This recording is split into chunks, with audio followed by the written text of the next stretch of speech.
શું તમે ક્યારે વિચાર્યું છે કે કોઈ સાધારણ માનવી નહીં પણ એક મહર્ષિ પોતે ભગવાન વિષ્ણુની છાતી પર લાત મારે છે? અને એનાથી પણ મોટું રહસ્ય એ છે કે ભગવાન વિષ્ણુ ગુસ્સે થવાને બદલે એ ઋષિના પગ પકડી લે છે. આખરે આવું કેમ થયું? શું મહર્ષિ ભૃગુ અહંકારી હતા કે પછી એની પાછળ દેવોની પરીક્ષાનું કોઈ રહસ્યમય કારણ છુપાયેલું હતું? આજની આ કથામાં તમે જાણશો એ ઘટના જેણે ત્રણેય લોકને હલાવી દીધા હતા, અને અંત સુધી તમને સમજાશે કે ભગવાન વિષ્ણુને પાલનહાર કેમ કહેવાય છે. તો ચાલો શરૂ કરીએ એવી કથા જ્યાં એક ઋષિએ ભગવાનને લાત મારી અને ભગવાન સ્મિત કરી ગયા. કથા ઘણા સમય પહેલે નૈમિષારણ્યના પવિત્ર વનમાં સેંકડો ઋષિમુનિઓની વિશાળ સભા ભરાઈ હતી. ત્યાં યજ્ઞો થઈ રહ્યા હતા, વેદોનું ઉચ્ચારણ થઈ રહ્યું હતું, ચારે બાજુ દિવ્યતા ફેલાયેલી હતી. પણ ત્યાં એક પ્રશ્ને આખી સભામાં ખળભળાટ મચાવી દીધો. ત્રિદેવોમાં સૌથી શ્રેષ્ઠ કોણ? બ્રહ્મા, વિષ્ણુ કે મહાદેવ? કોઈ ઋષિ બોલ્યા, બ્રહ્મા સૌથી મહાન છે કારણ કે તેમણે સૃષ્ટિ બનાવી. બીજા બોલ્યા, ના, શિવ સૌથી શક્તિશાળી છે કારણ કે તેઓ સંહાર કરે છે. અને કોઈ બોલ્યા, ભગવાન વિષ્ણુ સૌથી મહાન છે કારણ કે તેઓ આખી સૃષ્ટિનું પાલન કરે છે. ચર્ચા વધતી ગઈ, કોઈ નિર્ણય ન નીકળ્યો.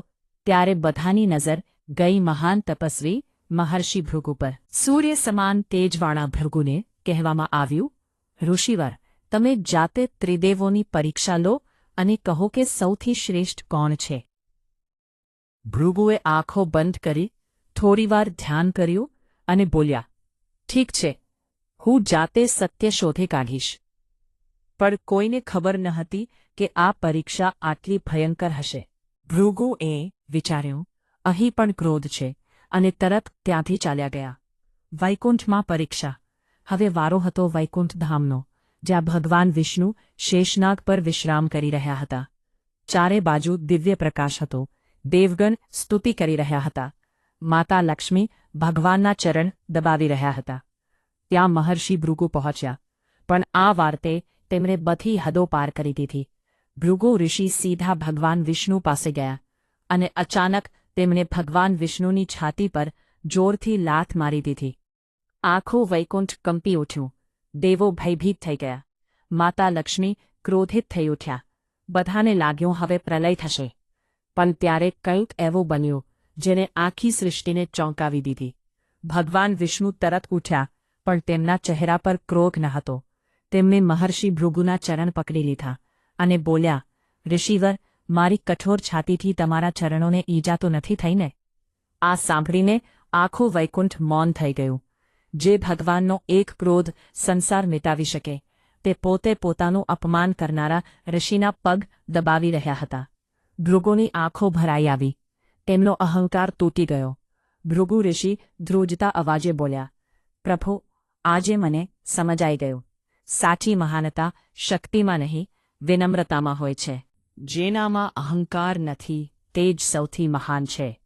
ભૃગુ ઋષિ ભગવાન વિષ્ણુના ચરણોમાં પડી ગયા અને બોલ્યા, હે નારાયણ, તમે જ સૌથી શ્રેષ્ઠ છો. પણ બીજી બાજુ માતા લક્ષ્મી ક્રોધિત હતા. તેમણે કહ્યું, પ્રભુ, જેને તમારું અપમાન કર્યું, તમે તેનું જ સન્માન કર્યું. કહેવામાં આવે છે કે આ ઘટના પછી માતા લક્ષ્મી થોડા સમય માટે વૈકુંઠ છોડીને ચાલ્યા ગયા હતા, અને ત્યારથી ભગવાન વિષ્ણુની છાતી પર શ્રીવત્સનું ચિહ્ન માનવામાં આવે છે, જે ભૃગુના ચરણોની યાદ અપાવે છે. આ જ કારણે ભગવાન વિષ્ણુને પાલનહાર કહેવાય છે, કારણ કે સાચી શક્તિ સહનશીલતામાં અને વિનમ્રતામાં છે.